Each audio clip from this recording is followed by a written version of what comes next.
প্রাচীন সভ্যতার দেশ মিশরের রাজধানী কায়রোর আন্তর্জাতিক প্রদর্শনী কেন্দ্রে শুরু হয়েছে কায়রো আন্তর্জাতিক বইমেলা। ৫৭তম আসরের এই আয়োজন চলবে আগামী ৩রা ফেব্রুয়ারি পর্যন্ত। এটি পরিচালনা করছে জেনারেল ইজিপশিয়ান বুক অর্গানাইজেশন। দেশি বিদেশি দর্শনার্থীদের সঙ্গে প্রবাসী বাংলাদেশি ও শিক্ষার্থীরাও ভিড় করছেন মেলায়।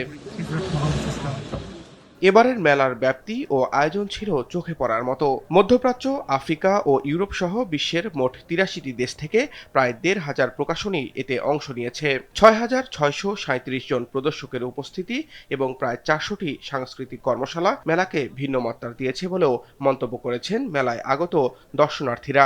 আরব বিশ্বের সবচেয়ে বৃহৎ বইমেলা এবং জার্মানির ফ্রাঙ্কফুর্ট বইমেলার পরেই বিশ্বের দ্বিতীয় বৃহৎ বইমেলা থেকে আমরা এখন অবস্থান করছি ইজিপ্ট ইন্টারন্যাশনাল এক্সিবিশন সেন্টারে, যেখানে ৮০,০০০ বর্গ কিলোমিটার এলাকা জুড়ে উদযাপিত হচ্ছে বিশ্বের দ্বিতীয় বৃহৎ বইমেলা এবং আরব বিশ্বের সর্ববৃহৎ বইমেলা, যেখানে অংশগ্রহণ করেছে ৮৩টি দেশের ১,৪৫৭টি প্রকাশনী। এবারের মেলাটি উৎসর্গ করা হয়েছে মিশরের কিংবদন্তি সাহিত্যিক ও নোবেলজয়ী লেখক নাগিব মাহফুজকে। তাকে পার্সোনালিটি অব দ্য ইয়ার হিসেবে সম্মান জানানো হয়েছে।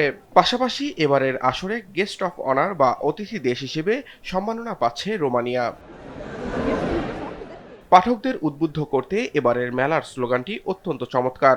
মান ইয়াতা ওয়াক্কাফু আনিল কিরাআতি সাআতান ইয়াতা আখারু কুরুনান, অর্থাৎ যে ১ ঘন্টার জন্য পড়া বন্ধ করে দেয় সে শতাব্দীকাল পিছিয়ে পড়ে।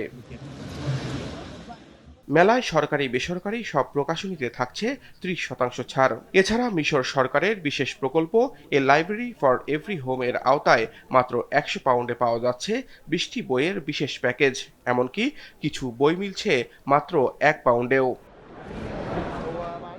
বাংলাদেশের বিশিষ্ট স্কলার ও বাইতুল মোকাররম জাতীয় মসজিদের খতিব মুফতি আব্দুল মালেক সাহেবের বিখ্যাত আরবি গ্রন্থ আল মাদখাল ইলা উলুমিল হাদিসিস শরীফ ২০২১ সালের মতো এবারও বেস্ট সেলারের তালিকায় স্থান করে নিয়েছে। ২০২৬ সালের এই আসরে তার গবেষণামূলক নতুন গ্রন্থগুলো আন্তর্জাতিক পাঠকদের আকর্ষণের কেন্দ্রবিন্দুতে রয়েছে বলেও জানান আগত অতিথিরা। আরব বিশ্বের প্রাচীন ও বিশ্বের অন্যতম বৃহত্তম কায়রো আন্তর্জাতিক বইমেলাটি ১৯৬৯ সালে কায়রো শহর প্রতিষ্ঠার ১০০০ বছর পূর্তি উপলক্ষে শুরু করা হয়। কালক্রমে এর পরিধি ও সমৃদ্ধি এতটাই বৃদ্ধি পেয়েছে যে বর্তমানে কোনো কোনো সমীক্ষায় একে ফ্র্যাঙ্কফুর্ট বইমেলার পর বিশ্বের দ্বিতীয় বৃহত্তম বইমেলার স্বীকৃতি দেওয়া হয়েছে। সামিউল শিহাব, RTV।